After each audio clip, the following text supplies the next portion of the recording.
You'll know if you should buy Wild Blue Skies in the next 56 seconds. Here's your TLDR. Wild Blue Skies is an unvarnished love letter to 90s rail shooters. Think Star Fox, Space Harrier, Afterburner for the big names in the space. If your knees make noise when you stand up, you know what I'm talking about. The core loop is simple as: you'll clear brief arcade missions, branch along an overworld map, and stop a Saturday morning cartoon villain. You dip, dodge, roll, weave, and dive through bullet-based patterns while delivering blaster-based justice to hordes of geometric enemies. But under that slick cel-shaded paint, you're dealing with zero dead zone tuning, hard crashes, and late-game visual clutter. Frame pacing was mostly flat on my machine, but the options menu is sparse, and the game hard crashed to desktop twice within my first hour on stream with 0 error logs. At $15 US or your regional equivalent, or 1.16 burritos, it's a solid weekend romp if you're jonesing for old-school arcade flight.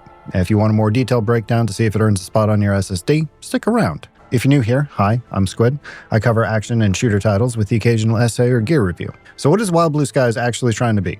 It wants to bring the rail shooter into modernity, capturing both the soaring highs and the crushing lows of classic arcade design. For a lot of us who grew up gluing a controller to our hands getting Nintendo thumb, that's exactly what we've been waiting decades for. Others, on the other hand, will bounce hard off antiquated design wrapped in nostalgia, and both sides are kinda right here. And let's clear up a misconception right out of the gate. Some early impressions have called the open all-range combat arenas bullet spongy, and in my experience that's flat out inaccurate. Unless you're missing your shots, the time to kill is manageable and crisp. If you lead your targets properly, enemy fighters do actually disintegrate and have an appropriate time to kill. The difficulty curve isn't a pushover, but it isn't unfair either. It lands right in that arcade sweet spot. Where the game actually stumbles, though, is its flight logic. Case in point, pulling the brake during the on-rails segments actively cripples your turning rate. In an arcade shooter, braking is supposed to give you tighter angle control to clear dense target fields. Here, hitting the brake turns your fighter into a bit of a floating brick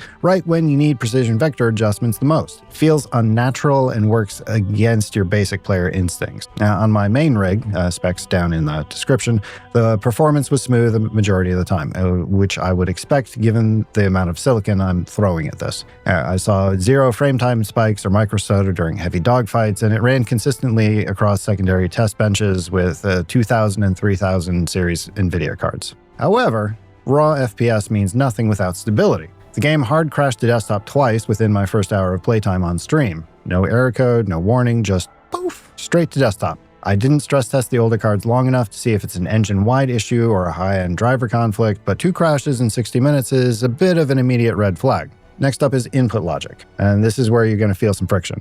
The analog stick response is aggressively overtuned at low tilt amounts. In that initial 0 to 15% of stick travel, the sensitivity curve spikes way too early. Instead of a smooth linear ramp for subtle aim adjustments, micro inputs feel twitchy and jumpy. You're constantly fighting overcorrections when trying to pinpoint small hitboxes. Now visually, the Wind Waker-esque cel shading looks brilliant on early snow and ocean and landscapey stages. Readable, clean, high contrast, it's great. Well, once you hit late game environments like the volcano layer, the visual hierarchy completely collapses. Red enemy energy bolts blend directly into fiery background geometry and lava particles. What should be precision arcade dodging devolves into straight bullet hell soup where you can't read incoming damage threats. It's not great. As for the settings menu, the options are as bare bones as it gets, even in light of the standard accommodations that we give to indie releases. You get standard display resolution toggles and basic audio sliders, but forget about dead zone adjustments, custom input curves, FOV sliders, or meaningful remapping here.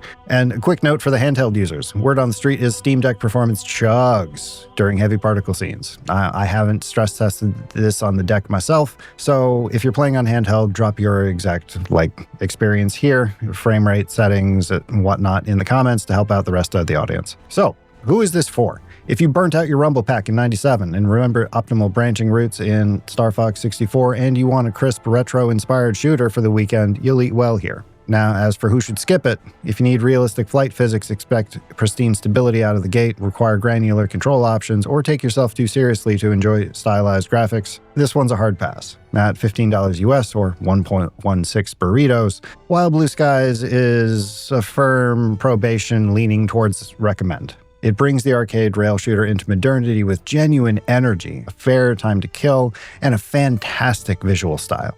but launch window crashes, overtuned stick curves, and a barren options menu prevent me from giving it an enthusiastic recommendation out of the gate. It's a great weekend romp if you know what you're walking into, and if you're willing to look past a few bugbears, you're going to have a great time. Otherwise, pick it up on sale or wait for a couple patches to clean up the stability. I've been BaldSquid. I'll see you next time.